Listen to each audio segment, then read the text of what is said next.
What's going on, everyone? It's me, Lone. Welcome to episode 5 of LoneVaultRadio, the video games podcast where I invite my friends, other content creators, and industry colleagues to talk all things games. Today, we don't just have one. We have two incredibly very special guests, both from Bethesda Game Studios, both doing an incredible job working on Fallout 76. Jon Rush and Bill LaCoste. Guys, thank you so much for joining me today. How are you going? Great. Thanks for having us. Yeah, thank you so much. This is great. Yeah, hell yeah. I'm very excited to be talking to you. And to be very clear, on the podcast, LoneVaultRadio, you are both our very first developer side, industry colleague side guests on the show. So I'm very excited to be having you here. So please excuse me if I'm a little bit nervous or stumbling. But what I want to do before we talk about Fallout 76, obviously this episode is going to be completely dedicated to 76. I want to talk about the Ghoul Within update. I want to talk about everything that's come in 76. And also at the end, I want to chat a little bit about the future. But for those that are watching or that are listening to this, and you can listen to this on Spotify and Apple Podcasts now as well, for the benefit of everyone, what do you do at Bethesda? What are your titles? And exactly what does your role or both of your roles involve on a day-to-day basis? Jon, let's start with you, man. So I'm Jon Rush, the creative director on Fallout 76. My primary job really is to kind of help come up with our roadmap, what sort of big features, exciting features that we're going to bring to our players are, and to kind of be the grease on the wheels for the development team, make sure everybody has the information they need, the resources they need to be able to execute on these plans. Awesome. How about you, Bill? Yeah, my official title is production director on 76. And as Jon mentioned, it's everything that Jon does, except I'm trying to find all those resources to make all of it happen. So I've got my team of producers and, make sure we're syncing up with our artists and our development team, to make sure that we have the plans in place to make sure that we can release on the timeline that Jon would like to release on and we would like to release on. It's, it's a team effort, to make sure that these things come out not only on time, but clean and making sure we are putting ourselves in the best position to have a really good launch for all these updates. So absolutely. And you speak about all these updates. This is the perfect segue into the first section that I wanted to have a chat with you about. The history of Fallout 76. We've got this very exciting Ghoul Within update coming, and we'll talk about that next. But I kind of want to take a step back and smell the roses a little bit. Fallout 76 has come so bloody far. And as someone that was involved on the creator side and also working at Bethesda as a community manager, all those years ago, the game is, when did it launch? The 14th of November, 2018, which is almost 7 years ago. It's actually crazy that we're still sitting here talking about the game, talking about updates coming. Correct me if I'm wrong. There's been 21 major content updates from Wastelanders to Steel Dawn, Steel Rain, Night of the Moth, Expeditions, whether it's the Pit or Atlantic City, Skyline Valley as well, the Gleaming Depths raids that just came out. Talk to me about the journey the game has been on. And in particular, do you have any favorite memories or moments that you'd like to talk about? Just speak to me about your feelings on how far the game has come. Yeah, well, I kind of view each major update of our game as kind of the next chapter in the story of our Appalachia, right? So The game started way back, and you leave the vault and you're left with just this barren wasteland, and there's just a bunch of robots around, and you're familiarizing yourself with the environment, with the characters that used to live there, that are still kind of there, but in the form of holotapes or notes left behind, or even, more morbidly, some of their bodily remains. So you're building a familiarity with the history of the region, the people that used to live there, you're interacting with the robots, right? And then people start to get some interest and want to move into this area, and you come upon Wastelanders, and you get the settlers moving in, the raiders moving in. They start to kind of stake their claim in our wasteland on their own, sort of the next big chapter in the story. The Brotherhood of Steel, who want to come in and appropriate some technology for themselves. Those crazy Brotherhood of Steel folks. They're the best. So helpful. Yeah, they're awesome. Brotherhood of Steel, more like it, right? Stealing? Anyways, bad joke. It's not. And no, so absolutely not. It's kind of like evolving chapters of the story. Skyline Valley, big region expansion. The map mutates. You're exposed to a whole new part of Appalachia, the Shenandoah Forest. New stories, new characters, new places to explore, new places to build. So really, this whole time that we've been live, it's just been sort of just one part of our story at a time, kind of slowly getting that to players, letting them experience it and letting them make their own stories. Honestly, Some the of the my way that you favorite explained it memories. like that is awesome. Like this is Yeah. not just updates for updates' sake. You are building the story. It is how everything started initially, where there was no one in the Wasteland, and the Wastelanders came in, and then the Brotherhood of Steel, of course, like they like to do, they like to stake their claim. You have developed this progressing, awesome story with every single update that you've done. Yes. And it's so elegant and simple where the game started. There's nobody there. It's just you. Yeah. Go and explore. And you're meeting people and people move. It's just a nice cadence and a nice build up to where we are now, where the map's growing and more people are coming and there's more fighting and more things to loot. Honestly, one of my favorite memories, I have a lot of favorite memories in the game, but I think one of my favorite was seeing the excitement that people had when the map changed, a whole new region with new creatures and new things to do and new factions to learn about, seeing people's excitement in the game, seeing people's excitement on socials. I think that's probably one of my favorite memories in 76 to date. How about you, Bill? Yeah, I mean, it is very surreal to think about, because it only does seem like yesterday that we were sitting in rooms, triaging 3,000 Wastelanders bugs, trying to make sure we were trying to get this thing out the door, as clean as possible. And honestly, that was one of my favorite moments for this game, was launching Wastelanders. Nice. And the team that was involved with it, because like John said, it brought a new element of players and NPCs and quests and just different systems into the game at that period of time when it actually needed it. It was such a big update and really kind of set the table for the stage for everything we're doing today to jump into where we are now. And I want to say too that there was not really any sort of like wavering confidence, in the team either, because it's like, yeah, we all realize where we started from and when Wastelanders came out, what kind of things we added to the game. But then we just knew all along, because we had this amazing roadmap, we had a very active player base, genuine energy amongst the team to try to improve the game and make it better and put out all this new content. And so, as John can tell you, we think 2, 3, 4 years ahead of time, and so seeing that roadmap and understanding that's where we were going and looking that far into the future, we were super excited about what we could bring to players, especially in terms of just new content, but also quality of life changes. That's something we've been really good about, and some of the QOL updates are actually some of my favorite moments as well. And those just add a lot to the existing systems and to the everyday things that players engage in. So yeah. The QOL updates, especially when I return, we were all speaking off camera before we started recording. I recently got back into the game. By far, one of my most favorite things is legendary crafting. Like to be able to, I see a gun that maybe doesn't have the best first star, but the second and third are really bloody good. The fact that I can simply change that first star now, to me, boggles my mind, because I remember how we were all gunning for those gold rolls and hoping that we'd get really lucky with RNG. But now you guys were like, no, you know what? We're going to make this as easy as possible for you. There is still an element of needing to get these box mods, whether you're crafting, you're scrapping them to learn the actual plans, whether you're getting them from raids, whatever it might be. There is still that element. But it's so much easier now, and it brings a whole level of joy for me playing the game again, especially seeing how far it has come over the years. You mentioned this being surreal.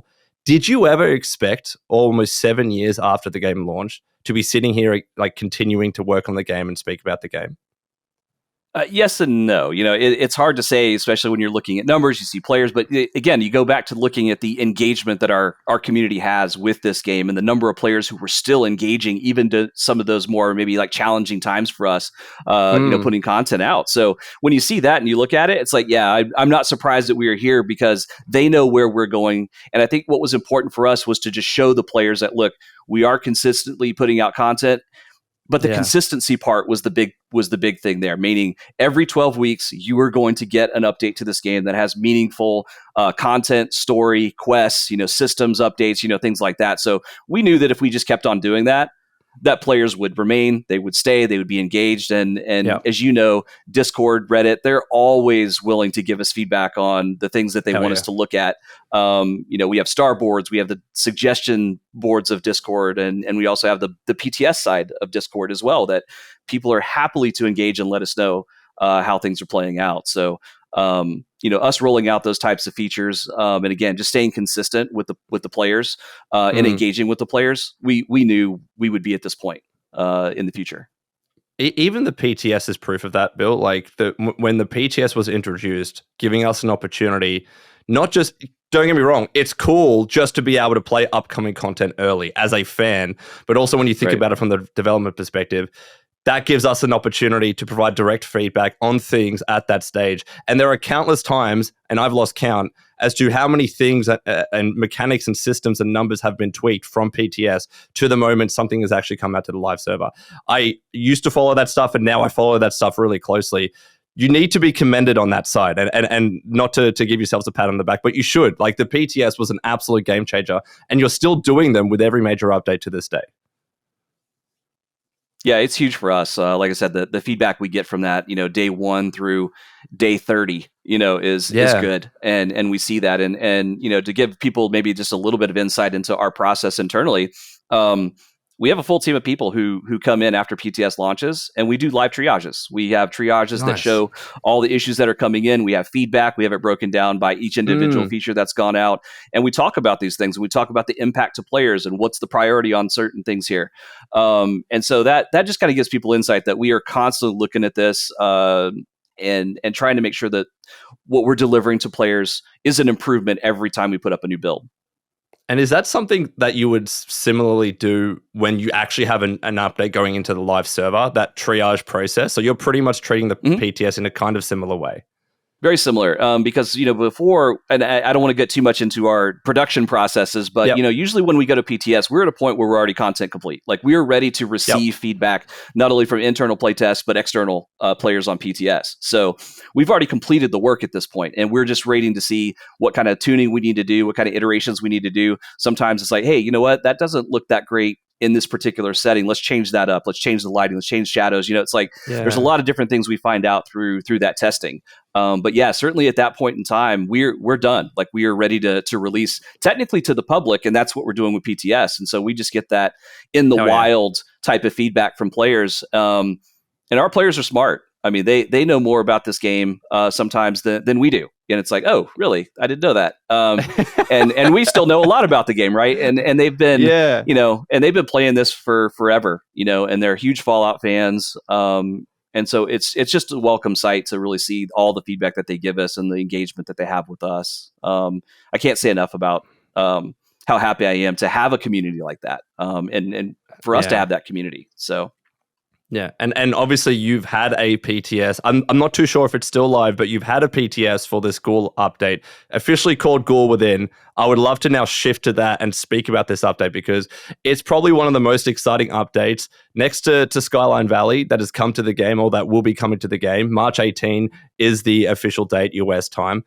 Talk to me about the Ghoul Within. Talk to me about being able, not just in Fallout 76, but across the entirety of the Fallout franchise, this is going to be the first time that we get to play as a ghoul. In and of itself, that is cool, right? I kind of want to know, before we get into the nitty gritty of the mechanics and how it actually works, talk to me about how long have you been tossing this idea of us being able to play as a different character, a different type of character in the game, and then how eventually you got to deciding on the ghoul. How long have you been thinking about it before really getting into proper development? So we had talked about, the ability for a player to transform their character into a ghoul for a while. And I think where that kept getting hung up was we wanted it to be like a really meaningful experience, not just an appearance change. We wanted it to have, mechanical, have really deep mechanical meaning to the game. So the trick was really to kind of continue to evolve the game and continue telling the next chapter of the story and so on, until the need sort of came out, right? And so as we started to talk about more in-game experiences or in-game features like legendary crafting or 4-star legendaries or raids, which are very much in-game experiences, the idea of offering players like an alternate route to explore those in-game experiences became kind of more and more tantalizing. And so, okay, well, what if we did that with players being able to transform their character, their existing character, into a ghoul? Remember, the sole requirement for that is that you're level 50. Level 50 in our game it's like kind of where the end game content starts. You're fighting Scorch Beast Queens, you're fighting Storm Goliaths. You're ready for that next thing, or other ways to progress through those things. Yeah. So that seemed to make the most sense. So what does it mean for somebody to be a ghoul? What sort of benefit do they have? What sort of detriment is there to being a ghoul? All in-game focused, right? All 30 of the new legendary ghoul perk cards. All 30 of the new ghoul perk cards, 2 of which are legendary, are aimed at those end game experiences and different ways to experience those. So that's really where that came from. We had floated the idea for a while, but really didn't have a good reason to do it until we started to talk about that really high level content. So you mentioned the perk cards. I really want to get just to how this all works. Talk to me about how being a ghoul is actually like. What's the process of becoming a ghoul? What's the deal with the feral meter? What's the deal with glows? Some of the new perk cards. I would really like to get in, just for people that may not be aware, and maybe they're looking to dip their toes back into the Fallout 76 waters for the first time. How does the update and being a playable ghoul actually work? So again, the sole requirement to transform your character into a ghoul is that you're at least level 50. If you're at least level 50, you have the option to transform into a ghoul. Look, you're level 50, you've been running around our Appalachian wasteland for a while. All of our wasteland wanderer maniacs have been dropping nukes left and right. So of course there's going to be radiation, floating around, and, turning into a ghoul might make some sense. So the actual process of turning into a ghoul, it's very mysterious, and I don't want to get too deep into the science of it. However, in the game, lucky for you, we've placed a radiation specialist that can help you along with that process. Again, as long as you're level 50. So the radiation specialist, once you meet them, they'll have the instructions. You just follow the instructions and should have no problem transitioning into the ghoul. So how's the ghoul different from being a normal player? Well, as a normal player, I want to stay away from radiation, right? Radiation hurts me. As a ghoul, I actually benefit from radiation. I can heal from radiation. And if I'm fully healed from radiation, drinking dirty water, or eating radioactive mud, or standing next to radioactive barrels, or whatever, if I'm fully healed from that, I start to actually build up radiation in reserve through a power we're calling glow. Glow builds up over time, and as a ghoul, you can harness glow. You can use glow in tandem with some of your new abilities that you can explore through the new perk cards, which use a lot of that glow or have benefits to players that have glow. In addition to that, ghouls also are not subject to hunger and thirst. I'm a ghoul. I don't care about hunger and thirst. All I care about are chems. Give me chems. And so you need to ingest lots of chems, right? Because when you're a ghoul, if you're not ingesting chems, you've got a feral meter that's slowly depleting. What do you think happens when that feral meter runs out? Turn feral. But if you don't want to turn feral, eat those chems, and that'll keep that meter nice and full. There are also perk cards that help facilitate that too. So those are kind of the basic dynamics of playing a ghoul. As a ghoul, you're not going to really want to be in power armor, right? Because a lot of people wear power armor to sort of stave off radiation. As a ghoul, I don't want that. I want that radiation. And so just how they respond to radiation alone opens up a whole host of different play styles just with that alone. You take the new ghoul perk cards and layer those on top along with the feral meter and turning feral or not being feral. Dozens of new play styles that we could think of, and I'm sure dozens more that our clever community is going to come up with as they test this. And maybe some we're going to have to patch out. You never know, probably. But that's kind of the core essence of what it is to be a ghoul. Some factions aren't going to like you. Those Brotherhood of Steel, once again, you come across them as a ghoul, you're going to have some problems. Granted, we have a disguise specialist that can help you out with that, named Jay.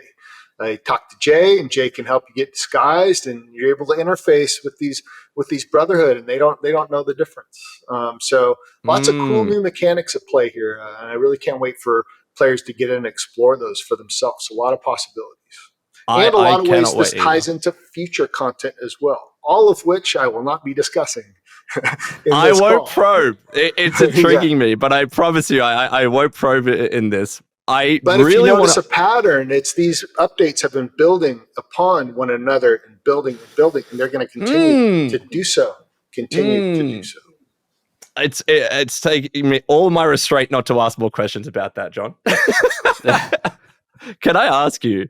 The feral meter and the glow system is what's really intriguing me. What happens when you turn completely feral? I understand that there are obviously some negatives with that, but there are some positives. What are the big impacts there? You want to take that one, Bill, or you want me to run with it? Yeah, so very similar to the old health and thirst or food and thirst meters, there were thresholds. It was a subtractive system, right? And so this kind of follows that same premise. So you could be full on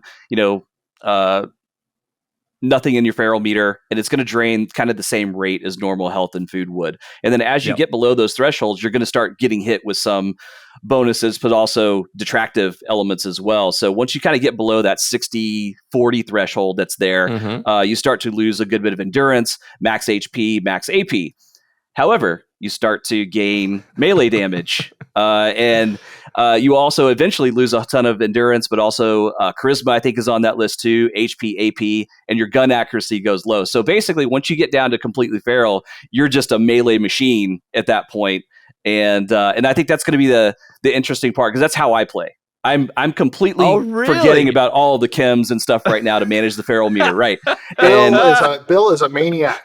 I love it. Maniac. It's so and also just for the art, just for the element of fun, I have cannibal on there, so I will kill things and then eat them, and just to give it the full feral effect, right? Yeah, as one would as a feral ghoul, right? Yeah. So and kind of going back to your original question too, I think all of us, including fans and everybody, have always secretly wanted to play as a ghoul in these games, and so, but it wasn't really until kind of like last year that we kind of put pen to paper, as they say, to this idea.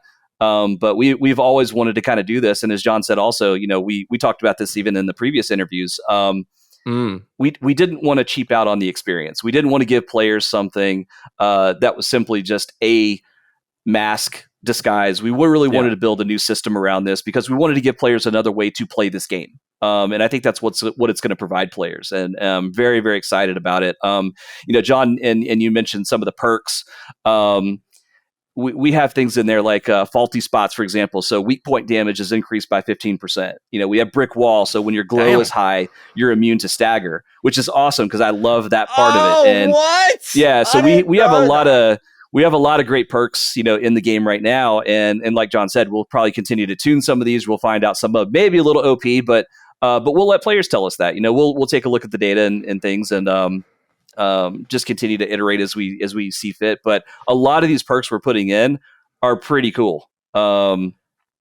They do a lot of benefits. One sounds awesome. They have a lot of benefits to those players who are going to be running as a ghoul. So and honestly, I don't know how other players are going to play, but I'm going to roll a brand new character as the ghoul and play that way. Yeah, absolutely. So I'm excited for it. I'm excited to join in on events. I'm excited to do Rad Rumble, of course, because I'll just run around to my heart's content, in that area. So that'll be great. Really excited to see and jump in and see the thousands of, hundreds of thousands of players at this point, like coming in and join and playing as ghouls. So should be a lot of fun. Really excited.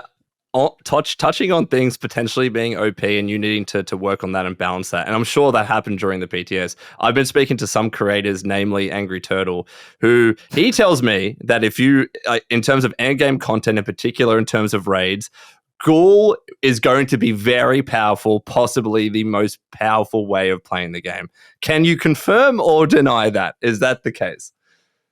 I don't want to say... Yeah, it could be either. I also believe that within our game, there's still a lot of skill involved with making this work. 100%.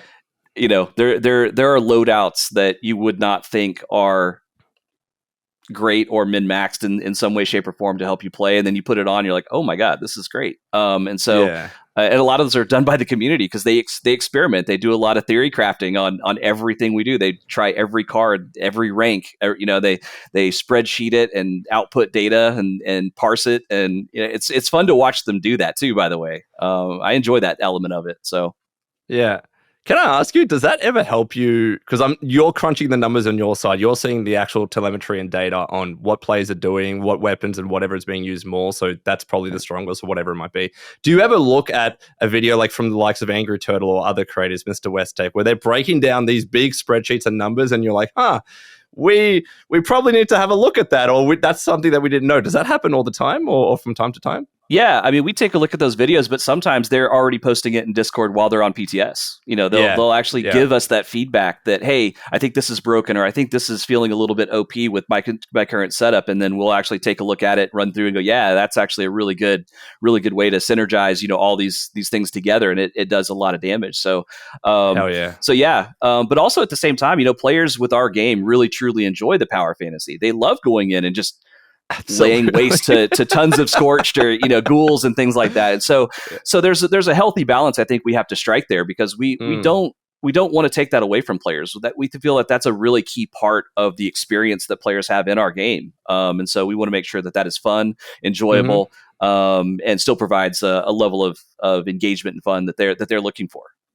At the end of the day, like 76 is a game and we're playing it because it's fun. I'm sure at times it's hard to strike that balance between being super lore accurate and this is Wasteland and to actually no, we actually want a fun game, and the game cannot remain stagnant and stale. Otherwise, players naturally move on as what happens. You need to keep adding fun stuff and crazy stuff to be able to keep people interested in coming back to the game constantly. And in my position, being able to play as a ghoul, and you've touched on this, it sounds like this is going to be a completely or very different style and way of playing Fallout 76. So in terms of lapsed players, is that your pitch to them? Like, hey, maybe you should come back because this is actually going to fundamentally change up how you could or should even play Fallout 76.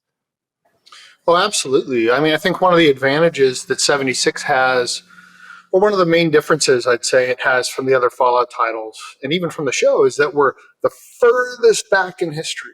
By far, we're the furthest back. So we've got, it's like, yes, we're going to come up with features and additions to the story that are tonally in sync with Fallout, but we have a lot more room to explore what those are without being so, tied into very recent lore. For example, in Gleaming Depths, those of you that have played Fallout 2 and are familiar with Frank Horrigan, you know who Frank Horrigan is. Well, I mean, there's there's 3 Frank Horrigan references in that raid. And they're all wearing the similar power armor.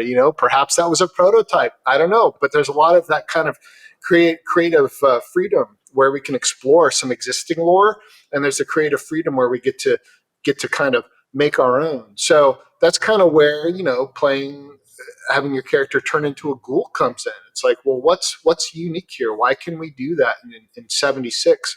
And how does that feel? Players think ghouls are cool. I mean, it's no coincidence that the star in the Amazon series is a ghoul. Absolutely. Because people love ghouls, and it's so I suspect a lot of people are going to want to come back just to see what that experience is, or a lot of people that are already here are going to want to make a new character to see what that experience is, or perhaps fully commit to it with their existing character and just live the ghoul life. So let's say someone is playing as a ghoul. They're having a blast. They're completing the season, and I want to touch on season 20 in just a second. Hypothetically, let's say they want to stop being a ghoul. What is that process? And is there a way that people can continually, swap back and forth between being a ghoul and a non-ghoul? How does that work? So if you have taken your human character and turned into a ghoul, tried ghoul for a bit, and you've decided, this isn't really for me, there is a way in the game that does not conflict with lore that you can literally unghoul your character. It's as simple as unchecking a box. Not a ghoul anymore. So you're back to human. You're back to how you looked before. Yeah. No problem. If you have second thoughts about that and want to turn back to a ghoul, it's not free. It'll cost you. You have to buy a pass to do that. Yeah. So that is going to be tied through the Atomic Shop, that ability to constantly change back and forth. The first one and the first reversion is free, but then after that, it's through the Atomic Shop. Correct. And on the Atomic Shop, on Season 20, as I was mentioning before, you recently came out and announced a bunch of stuff. Naturally, all the rewards are very glowy, mutated, ghouly. It sounds like you had a lot of fun coming up with those rewards, and I'm sure you do every season. Was this one in particular a lot of fun? I've seen a lot of the rewards. They're visually so distinct from a lot of the other stuff that we've seen before, and you're naturally wanting people to play as a ghoul, but also build a very ghoul-specific camp. Talk to me about Season 20. Talk to me about the rewards and just the process in coming up with those ideas. Well, we've got a great seasons team who came up with so many ideas for these rewards. It was honestly the hardest part was going through it with them and being like, oh, no, or we don't have time, or and so. But I think where it ended up, it's a really solid offering for this patch. Very thematic and a lot of fun things. Bill, what would you say is your favorite item in the season? Come on, Bill. I don't know. That's a great question. I don't know. I know that these questions can be difficult because you don't want to say one thing, and because everything is cool. Yeah, I don't think I have one, John. No. I don't. Yeah, I think at least for me, especially when we're doing camp items and things that are across the season that you put in your camp, I usually have to place them down, like especially if they're in the right shelter and in the right zone as well, and then all of a sudden you kind of see the upside to it. So I'm definitely going to be trying to build places that are more radiated in some cases and places that are good, and then plop those things down and go, okay, that works with this environment. So I can't tell you if I have a favorite, in the season so far. Do you have one, John? I like the goo tub. I like the glowing goo tub. Wait, is that the one where the skeleton's in the tub and that was going to be my pick. Yeah. It's like it's a hot tub full of goo. Yeah, I could hang out in there for a while. Sure. Well, I mean, as a ghoul, you can swim in the stuff now. Like that's sure. The point. Why not? Yeah. Cool, I can drink it. Genuinely, like I'm looking forward to going through the season and being able to pick up those items. Can I ask on a bit of a tangent, especially when we're talking about lapsed players? I have noticed that every now and again through the Atomic Shop that you're bringing back previous season rewards and allowing players that maybe missed out on that opportunity to have a second go at it. Is that something that you're continually planning to do for 76 moving forward to ensure people that maybe haven't played the game in a while and haven't completed particular seasons, they have a chance to get those rewards again? Complete tangent, but I'm genuinely interested on that. I think players like the chance to be able to go back and get those. So we have lots of discussions about that and some alternate future plans as well. I wouldn't really want to talk about them here, but they're all hinged around making sure that players have the ability to get these things that they may have missed out on. Just different ways to do it. Awesome. By the way, did you end up revealing a new Power Armor skin for this season? I'm not too sure if I see it. Is there one, or are you going to keep it close to your chest? I really want one. A new Power Armor skin for the season? Power Armor skin. Is there a brand new standout one that's coming along with this season? I think we usually put them in. I can't really say, to be honest. I guess we'll have to get the patch and find out for ourselves. I was interested because, as a ghoul, you said that you're not necessarily wanting to jump in Power Armor because you wanted to expose yourself to radiation as much as possible. As a hypothetical, let's say I was a ghoul. Is there a benefit, even with that negative? Is there other benefits for me being in Power Armor? Is that still viable?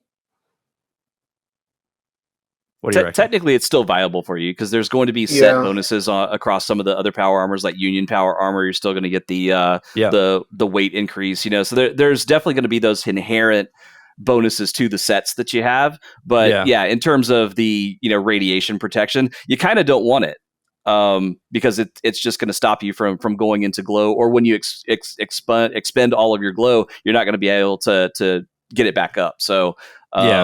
So I'm not expecting players to really truly run around in power armor.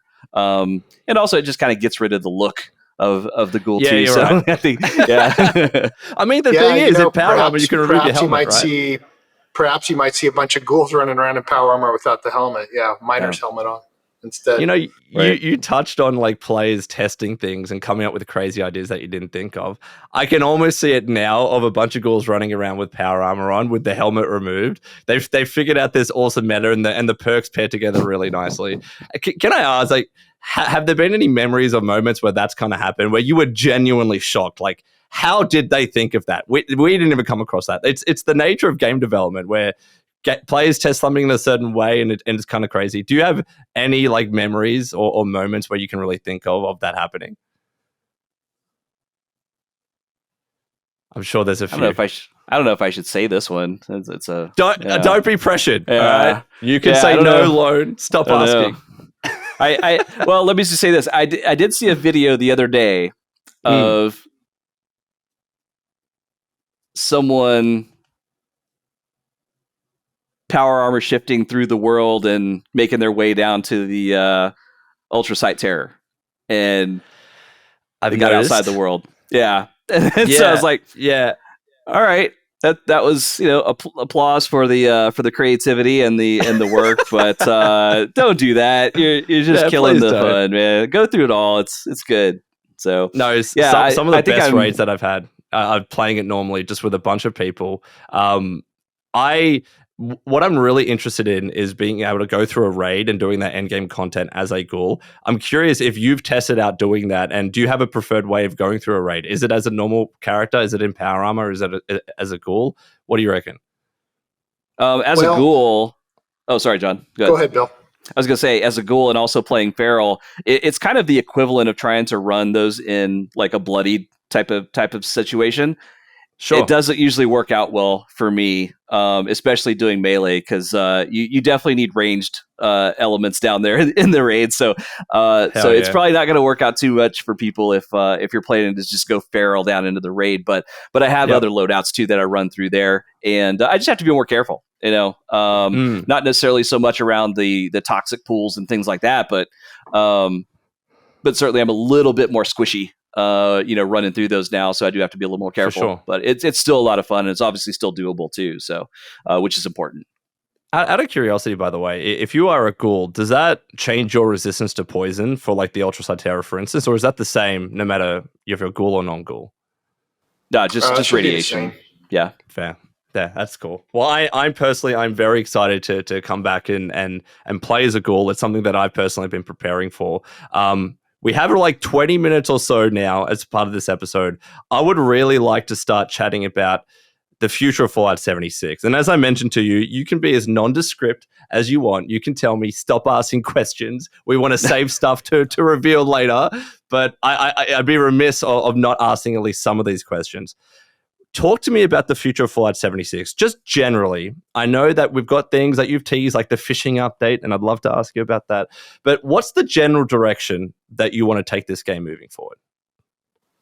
So, like I said at the beginning of the interview, right, we want to continue telling the story of our Appalachia's developers, and our Appalachia for our community members, right? We all share the space. And what we see players enjoy the most are these types of story updates where it gives us more room to tell our story, and it gives them more room and more agency to tell their own. They tell their own stories through grouping up with their friends and exploring and building, and we get to tell our own story by introducing new factions and new quest lines and new bosses that you have to fight. And so I think Skyline Valley was a really good example of that, and that it really kind of checked off all those boxes. It gave everybody those unique opportunities, both at the time of update and for future updates too, if some of those territories might change a bit. So I would say, updates like that are very much in 76's future. The ones where both sides get to tell their own stories, I think have been the most successful updates as far as sentiments and kind of what's the word I'm looking for? Sentiment and kind of a appreciation or excitement across the board. For sure. Map expansions, by the way, like Skyline Valley was something that I've very much enjoyed. I know a lot of other people did, not just for the story aspect, not just for the events that were introduced, but the fact that we saw this spot on the map that previously was inaccessible and that we could go explore it now. That's just a cool moment.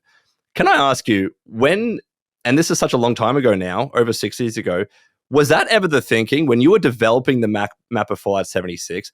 Did you develop it in mind that, maybe one day we could go beyond and explore this area? Because there are so many areas on the map where you're able to take that look and think, actually, that just kind of looks cool. Was it more of it, we just want some nice background set dressing, or did you have that in mind at the time? Well, I mean, it makes nice background set dressing, doesn't it? Does. But but also as a player, when you're looking out at that vast unexplored territory, your imagination starts to go, right? Absolutely. And so really, I think that was the purpose of it in kind of reserving this space, was that it would sort of kind of tantalize the imaginations of our players. And they would kind of eagerly be awaiting in anticipation of what's to come. So was it done on purpose? Yeah. You said you have stuff planned 3-4 years in advance, so I don't know. Yeah. No, I'd say genuinely. It's done on purpose. I think all of us being Fallout fans and players of the game, of the franchise over the years, really love that sort of what if, and that's kind of what leaving that expansive land is. It's a big what if. And so Skyline Valley is a great answer to what if. There are other areas that could be answered. The what ifs could be answered. We'll have to see, but yeah, for sure. I think just inherently we always want to explore. We want to see new things and see new environments and see new creatures, and I think that's what a lot of these expansions provide, for the game. And so players really enjoy those, and like I said, it just kind of speaks to our innate desires to explore and see what else is out there. And we've got a good IP to do that with. So we've got a lot of potential and a lot of opportunity. But even like previously expeditions, right? We were able to go back to the pit. We were able to experience that in Fallout 3 DLC. It gave us the opportunity to do that.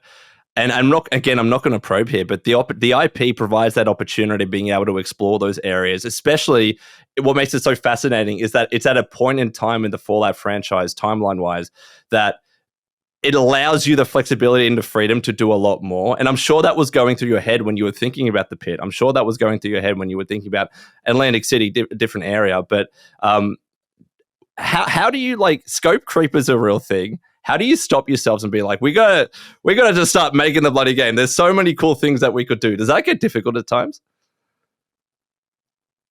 Yeah, it's when you're approaching these big features, I think there's a tendency for, and I'm guilty of this too, everybody wanting to go in and we're going to do this and this and this and this little thing, and this is going to happen, this big explosion. It's going to be, but you really have to start those with a few big broad strokes.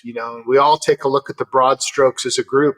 Oh, okay, yeah, I like the red one and the blue one. Okay, let's do some smaller strokes along those lines and see how that looks. So you kind of approach it in an iterative state, kind of taking note of what kind of resources it would require, what sort of risks it would incur along the way, and making the best decision that you can along the way, and weighing those decisions against how much time you have to make it. So I think that's the key, is to start simple, right? Like Skyline Valley, start simple. We want to tell the story of Vault 63, and we want a new region. Okay, there's a couple of big broad strokes. Now, what does that look like? Well, this new region is going to have, 20 new points of interest. Okay, now the strokes are starting to get smaller. What do those point of interest mean? Well, one's a scouts camp, one's a big dam, and then you see what I'm saying? So you approach it really iteratively, and you build it up over time so that you don't bite off too much at once and get yourself in trouble.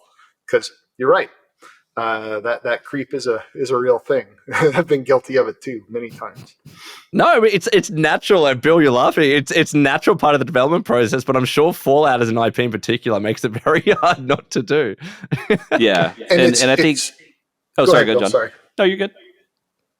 and it's tricky too because we're all such big fans of the game. We all want to put so much of ourselves into it. Well, I had this idea for a thing. Well, I had this idea for a thing. Well, they may all be great ideas. Unfortunately, we can't bend the rules of time and space to make them all happen. So we have to kind of just make the best decisions we can at what we think is the most impactful to the update and what supports kind of what the crux of the update is. Sorry, Bill, I jumped in. What were you saying? No, you actually hit on exactly what I was going to say, is that, we come in every day with an excitement to work on this game and talk about new features and talk about new systems and talk about QOL and talk about, UI, on what we can do to make this game better and more of an experience for players. And that goes a long way. And like Jon said, we are definitely guilty of doing feature creep sometimes. Going, let's do this and let's do this and that.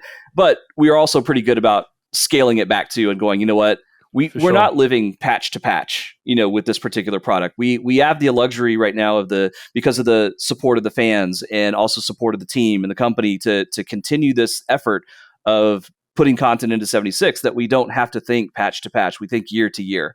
And as Jon said, what story are we trying to tell within Appalachia for the players, and think of long term in terms of how do these things build upon each other. And I think for a long time we were just so focused on trying to get content out, and now we've kind of had a little bit of a shift. There's more systems coming into the game now, the Ghoul, fishing, like all these different types of systems now, alongside QOL, and some long-standing systems that are kind of, I wouldn't say outdated, they're just, the other content has surpassed maybe some of that, some of the systemic work. And so we need to update those. We have tech work that we still want to do. So this goes across the whole board in terms of like what our tech team wants to do, what our client team wants to do, what art, design, everybody has ideas of how they want to approach each year with their set of goals. And I think that's what's special about this team in general. They do such an amazing job. And everybody's excited to work on this, coming in every day. And I think it shows in the work too. I think it's very much apparent with our presence, the way we talk about the game in interviews like this, and you can see the genuine excitement that we have when we want to talk about the product we're working on, and I think that shows. So no, it absolutely shows, and I think anybody listening or watching this right now, like, they can be a bit at ease, even if there was any doubts that someone may have had about Fallout 76 and its future. It really does sound like, and you can correct me if I'm wrong, it sounds like you are very much committed to the game, to continuing to build on it, and to give fans and the community as much stuff as possible moving forward. Absolutely. That is 100%. Honestly, like, it does put me at ease, but also it gets me very, very excited for the future, especially some of the stuff that you've teased, like fishing. Can I ask a little bit about that? You can shut me down. What's coming with fishing? So that's only a rumor, by the way. Oh, come on, Jon. I saw the rod. I saw the fishing rod in that video.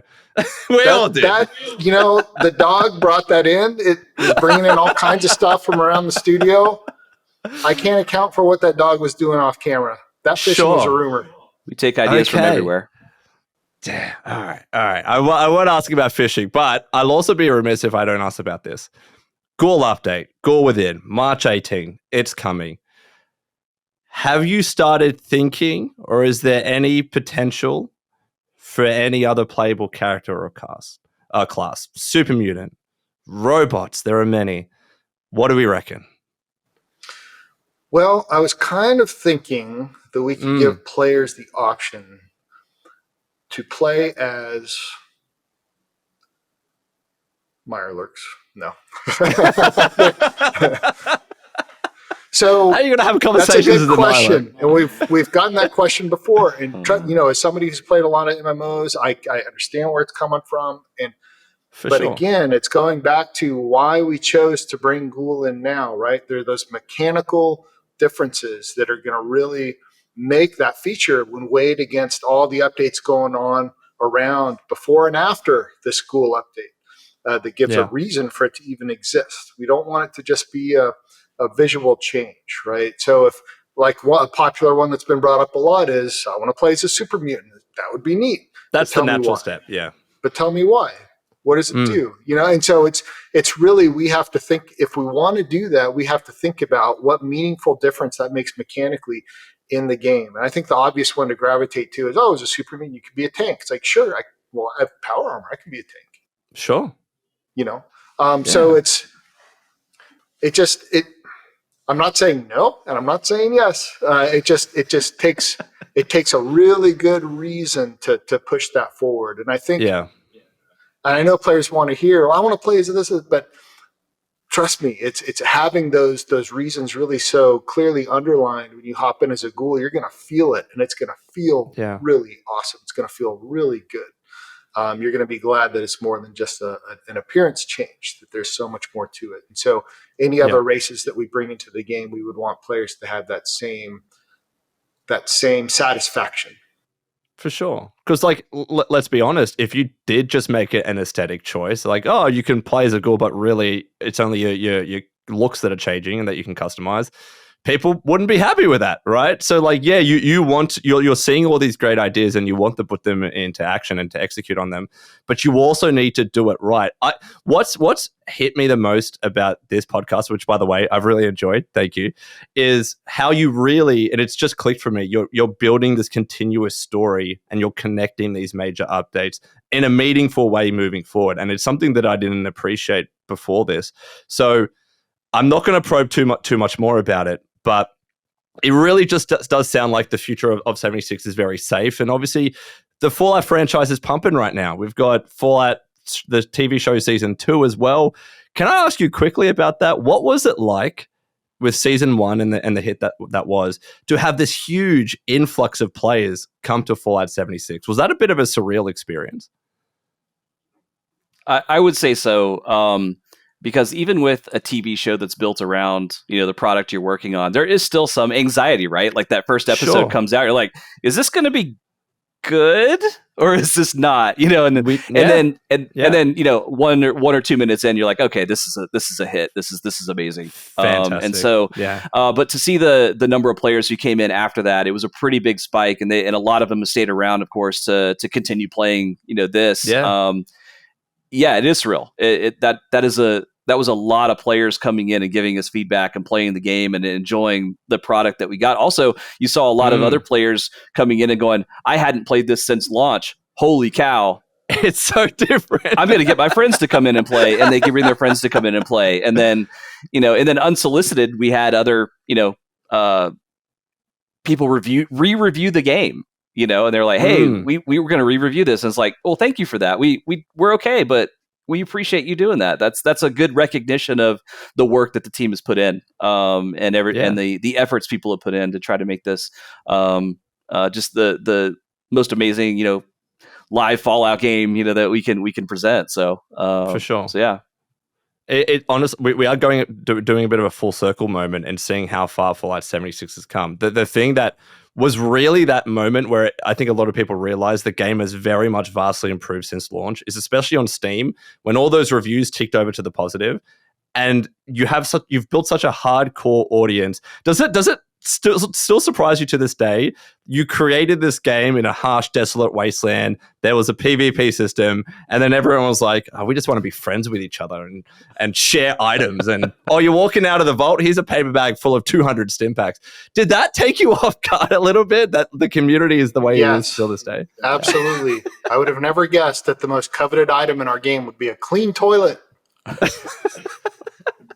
It's true. And that if given the chance, people in the wasteland would not want to murder one another.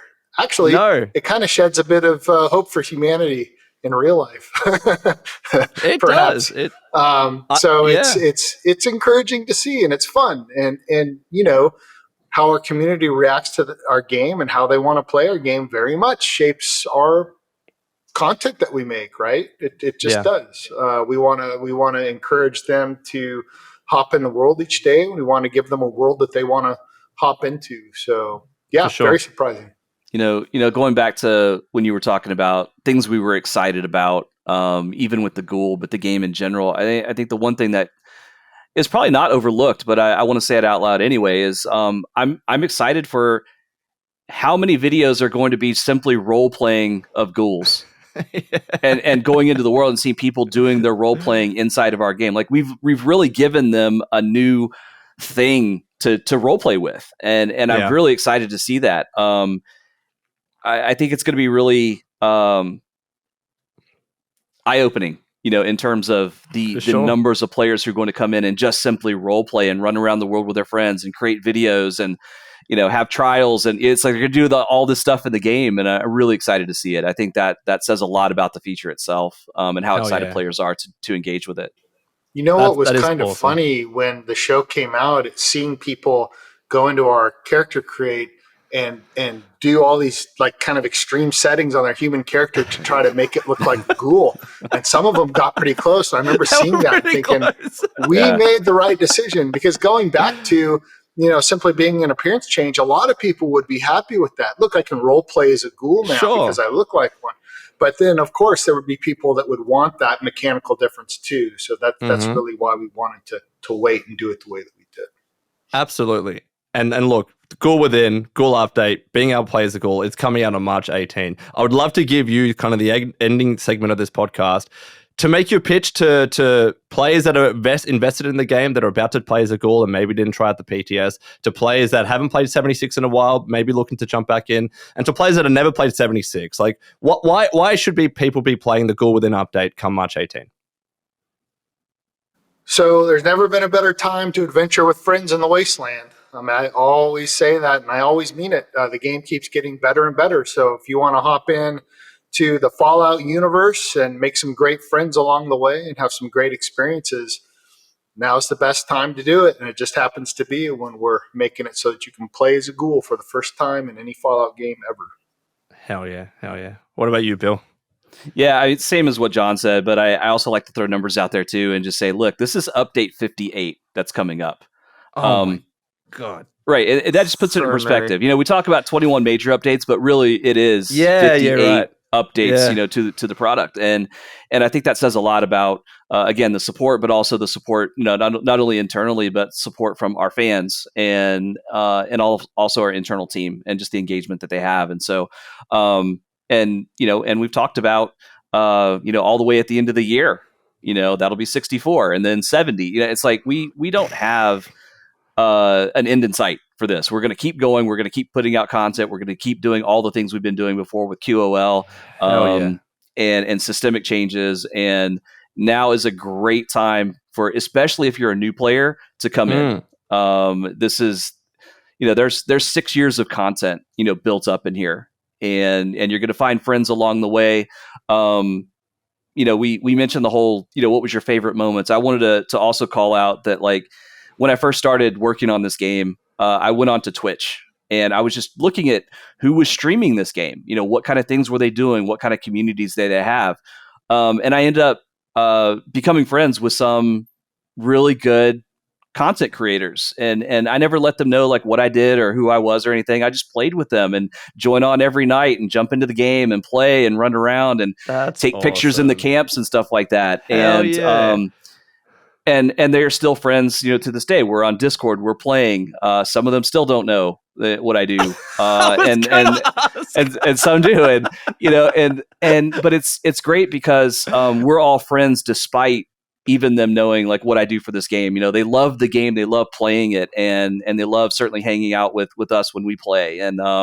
And so those friendships we've made along the way, and I don't think I'm the only one who's made friendships in this game along the way. Those are really impactful, especially because this is a game that really flourished, during the COVID times when people were home and needed some social outlets to play with players and play with other friends and still keep up those social connections. And so it was really pivotal for them and made a lot of really big impacts on players. And to this day, I will always remember that time frame of just seeing how much that community has grown and all the players who see new players coming into the game, and they'll build a camp right out in front of the vault that says welcome new players. It's like you see stuff like that and you can't help but get excited to come in and work on this game every day.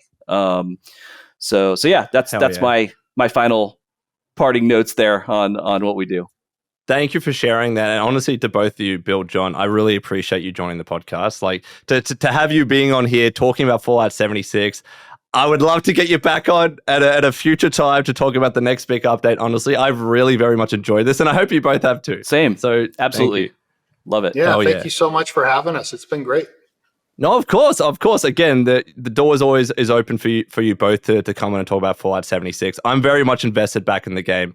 Ghoul update, Ghoul Within, coming March 18. Do check it out. Again, thank you, Bill and Jon, for joining us on Lone Vault Radio. And until next time, this has been the Lone Vault Wanderer. Please take care of yourselves, and would you kindly keep fighting the good fight.